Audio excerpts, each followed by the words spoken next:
the question of the origins of the Liberian state and the perception of the founders,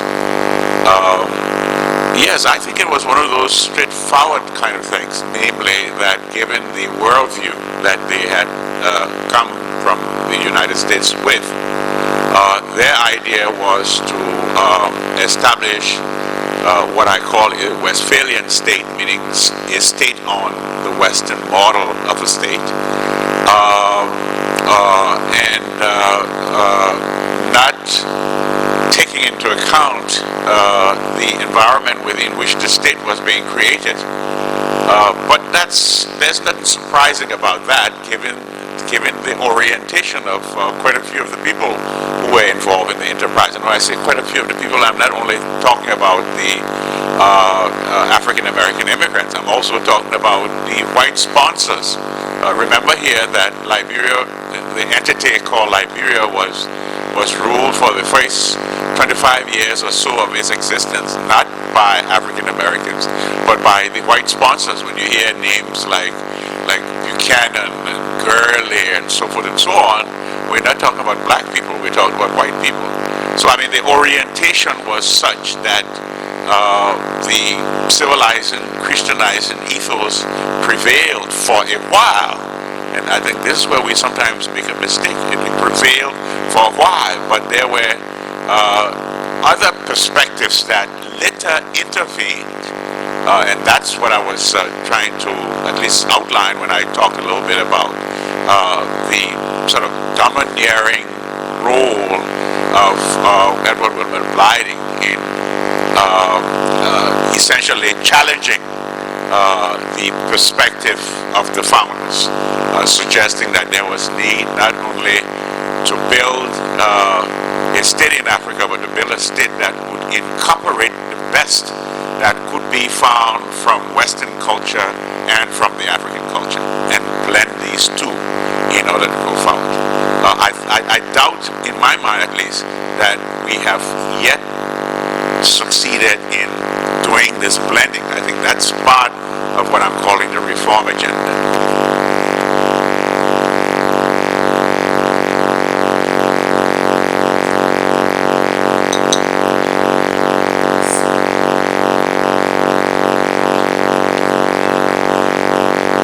For your presentation, and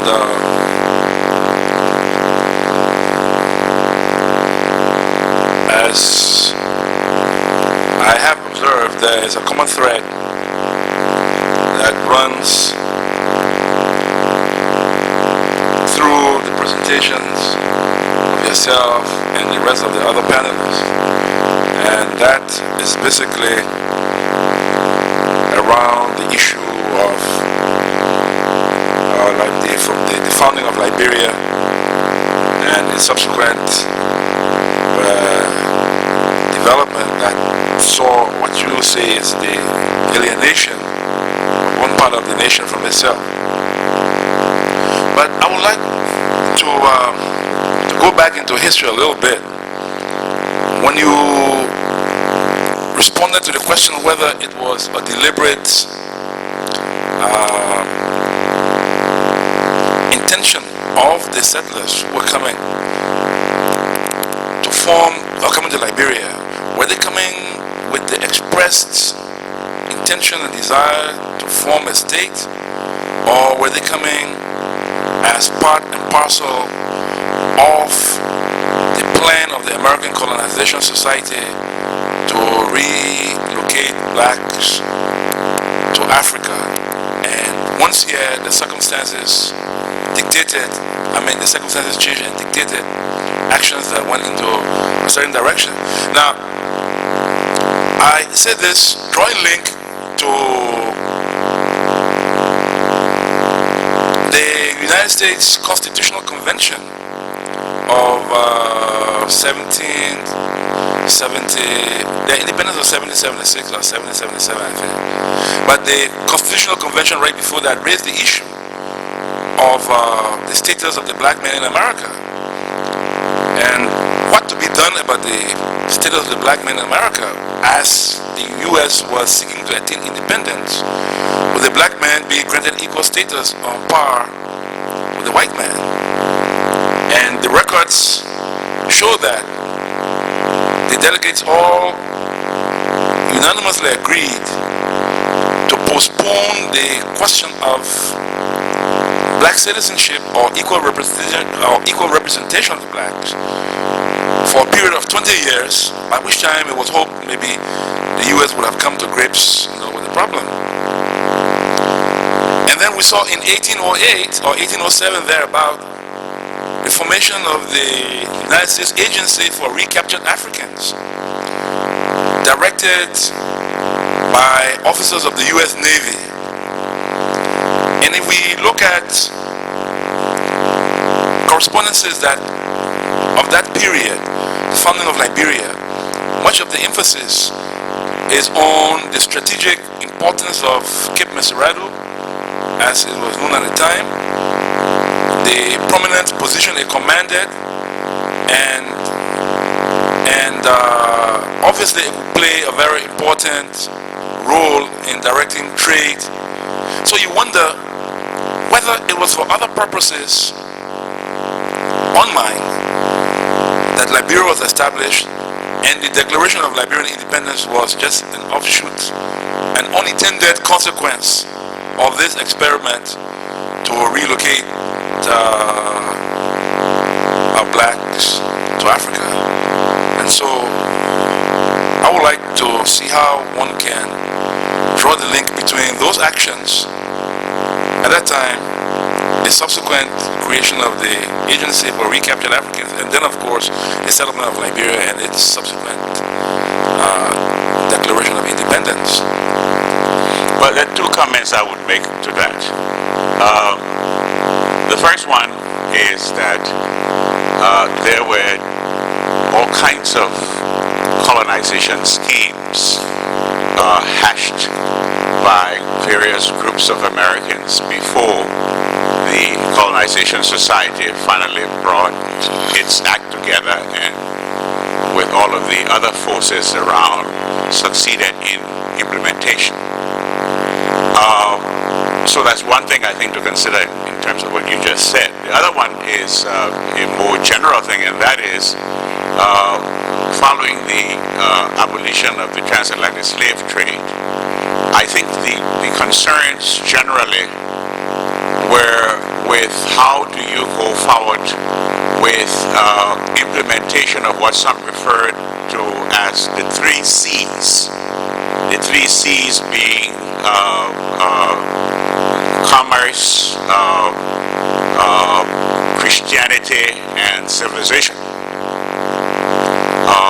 I think those 3 C's were being implemented by other European powers in other parts of Africa, and I think they were serious considerations on the minds of those who became involved in the various colonization schemes, including the one that finally was responsible for bringing about the beginnings of the Liberian state. Okay, then we'll move to the issue of the settlers. And one wonders whether the various analyses that have come forth concerning the early establishment of Liberia and the settlers and the direction in which our political process moved. If one looks at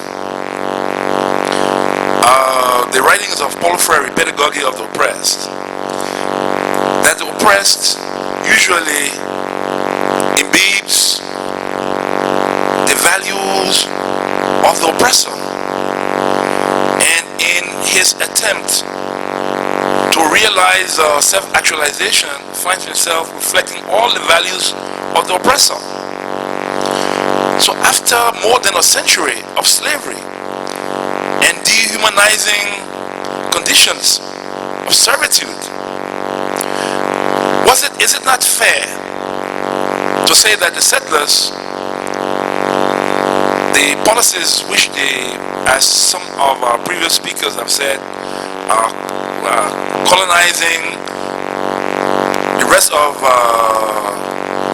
the Africans or Liberians, so to speak, blacks from America, colonizing them. Is it not that those who came, as I said, having spent over a century in slavery, had developed a subservient mentality to the point where coming now, finding themselves on their own to found a state, found themselves incapable of transcending a value system that had been ingrained into their being for over a century. So is it not unfair in a way for history to treat or to look at their attempts to found a state from the perspectives of people who actually plan to institutionalize discrimination, plan to keep the potted plant in the pot rather than outside, placing it outside the soil in which it will find sustenance from the various elements in its outside environment. So is it unkind or kind to look at them within that historical context? Even though there were those who had argued that Liberia, in order to develop properly, needed the participation of all of its people, and that those who came would suffuse with the rest of the people to form a new identity. My response to your question is that we have yet to study adequately who these people were and what they attempted to do when they came. I mentioned blighting. Blighting was on the stage maybe around beginning the late 1850s going to the 1860s or thereabouts. This is not to suggest that the idea that blighting espoused were never mentioned during an earlier period. We want to always keep in mind that, there isn't a one-dimensional way of thinking about the group that came and what their purposes were. I think we still are faced with the problem of inadequate understanding of the motives and motivations of all. Liberia is an understudied place.